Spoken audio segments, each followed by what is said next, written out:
Is your hair damaged, and what are the things that you can do to make it come back to life? Let's break down the 2 things that you need for your hair to be healthy and look fabulous and not damaged and frizzy. First, you're gonna need protein and you will need moisture. Sometimes you're only lacking one and you have the other, but what exactly does your hair show if it needs protein? Protein is the strength and the structure of your hair. So it's gonna have a little bit more resistance to breaking, and it just is going to feel stronger. So to tell if your hair is needing more protein, it'll feel super soft to the touch or very kind of mushy. So when your hair is wet and you touch it and it's just really kind of soft feeling, that is telling you you need protein. Number 2, when it's wet and you're brushing it or combing through it, it really stretches out. So when your hair stretches, that means it doesn't have the structure, and that is also a reason why you need more protein for your hair. Number 3, it's limp. It has no volume or body to your hair. Number 4, it just won't hold a curl. You curl it and it just does not stay at all. Now, last but not least, number 5, it feels like overcooked noodles. Girlfriend, that hair needs more protein. So what are the things that you can use to add protein back into your hair? I'm gonna pop up a few of my favorite right around in here so you can add it to your routine to get protein back into your hair.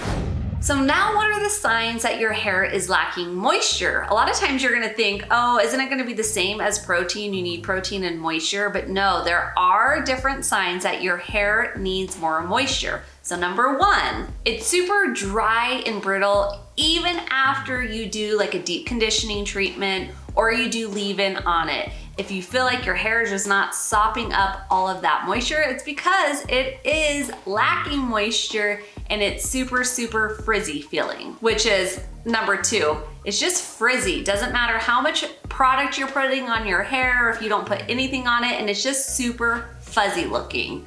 Now, number 3. Have you ever noticed if you brush your hair and say you're wearing black and you get all the little breakages, tiny little pieces of hair all over your shirt? That means you need moisture and it's just breaking off when it's dry. Now, number 4, this is for my curly haired gals. If you are putting product in your hair and it doesn't seem like the curl is curling quite like it used to and it just looks fuzzy and not super defined, you need moisture.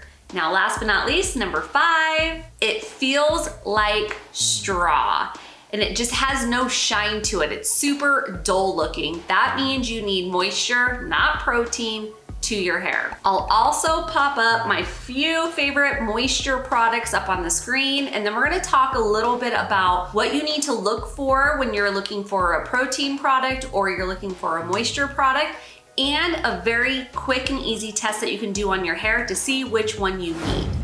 So when your hair is freshly washed but still wet, you are going to grab a few strands of hair and you're going to do a pull test on it. So if you pull it and it stretches a tiny bit but goes straight back to kind of the pattern that you always have with your hair, that means it's healthy. It has a good balance of protein and a great balance of hydration or moisture. So now if you pull on it and it just snaps, that means you need more moisture. What about for the protein? So protein's a little different. You're going to grab the hair and you pull on it, and if it keeps stretching and stretching and stretching and then snaps off, that means you need protein and you need to restructure your hair and get it back to being strong again. So how do we fix this? What type of products do we need to be looking for based off of what you need? For protein first, what you need to be looking for: a keratin product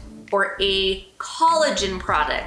Rice protein or a rice treatment is super great for the hair that needs protein, or even silk protein treatments. You can overuse protein kind of products to where you use too much and then it'll just snap. So you wanna make sure you're only using these treatments maybe 1 or twice every couple of weeks. But the more you use it and you kind of put distance in between each time, it will get stronger. Okay, so now what about our moisture products? What types of things do you need to look for in your product? So you're gonna need deep conditioners, you're gonna need leave-in products, you wanna look for stuff that has aloe vera, you wanna look for things that have oil in them, honey's super good. So you want stuff that's going to be moisturizing and add moisture back into your hair. These ones you can use more often. You can use them once, twice per week, and it's not gonna do damage to your hair like a protein will. The biggest thing though, if you're needing moisture, please avoid protein products. It's just super important that you're only finding stuff that has moisture in it. You do not need the moisture and the protein. Just find the stuff for the moisture products so you are not overdoing your hair and making it feel gummy. So now I wanna know that you've done this little stress test on your hair. Are you team protein or are you team moisture? What do you need for your hair? Leave it down in the comment box below and let me know if you're team protein or team moisture. I would say for my hair's a little frizzier, so I definitely need a little bit more moisture. Need to start using those leave-in products and find things that are going to rehydrate my hair. I hope you guys like this video and it helps you kind of assess what damage you have to your hair and what you need to do to fix it. As always, thank you so much for watching and we'll see you next time. Bye-bye.